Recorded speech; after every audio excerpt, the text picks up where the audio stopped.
আর এই মুহূর্তে যে খবর আপনাদের জানাবো, শামস ইকবাল তাকে গ্রেপ্তার করেছে পুলিশ।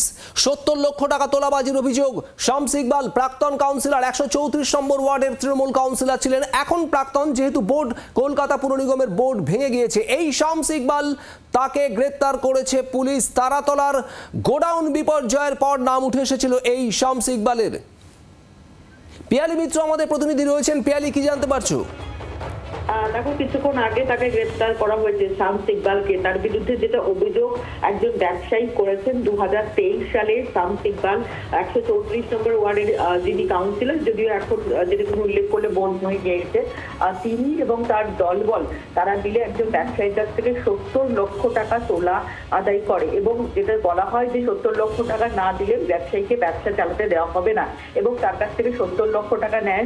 পরবর্তী সময় আরো টাকা দাবি করে তাকে অস্ত্র দেখিয়ে প্রাণনাশের হুমকি দেন। সেই ঘটনাতে ওই ব্যবসায়ী কয়েকদিন আগে অর্থাৎ 28 তারিখে তিনি অভিযোগ দায়ের করেন এবং সেই অভিযোগের ভিত্তিতেই শামস ইকবালকে গ্রেপ্তার করা হয়েছে। এবং শামস ইকবালের পাশাপাশি তার যারা সাকরেত রয়েছে তাদের বিরুদ্ধেও কিন্তু মোহাম্মদ ফিরোজ থেকে শুরু করে ফিরোজপুরের সেই চুরি ফিরোজ, এরকম একাধিক অভিযুক্ত, তাদের বিরুদ্ধে এই বিষয়ে মামলা রুজু হয় এবং অভিযোগ দায়ের হবার পর পুলিশ, গার্ডেনরিচ থানার পুলিশ তাকে বাড়ি থেকেই গ্রেপ্তার করেছে এবং আজকে তাকে আদালতে পেশ করা হবে। সঙ্গে থাকো পিয়ালি, আপনাদের আরো একবার জানিয়ে রাখবো, শামস ইকবালকে গ্রেপ্তার করলো পুলিশ। 134 নম্বর ওয়ার্ডের তৃণমূল কাউন্সিলর ছিলেন এই শামস ইকবাল।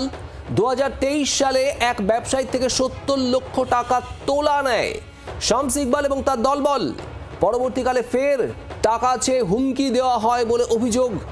এই অভিযোগের ভিত্তিতেই গ্রেপ্তার করেছে গার্ডেনরিচ থানার পুলিশ এই শামস ইকবালকে। আপনাদের জানাবো, একেবারে সদ্য তারাতলায় গোডাউন বিপর্যয়ের ঘটনা, সেই ঘটনাতেও নাম উঠে আসে এই তৃণমূলের প্রাক্তন কাউন্সিলর শামস ইকবালের। যদিও এই শামস ইকবালকে গ্রেপ্তার করা হয়েছে 70 লক্ষ টাকা তোলাবাজির অভিযোগে।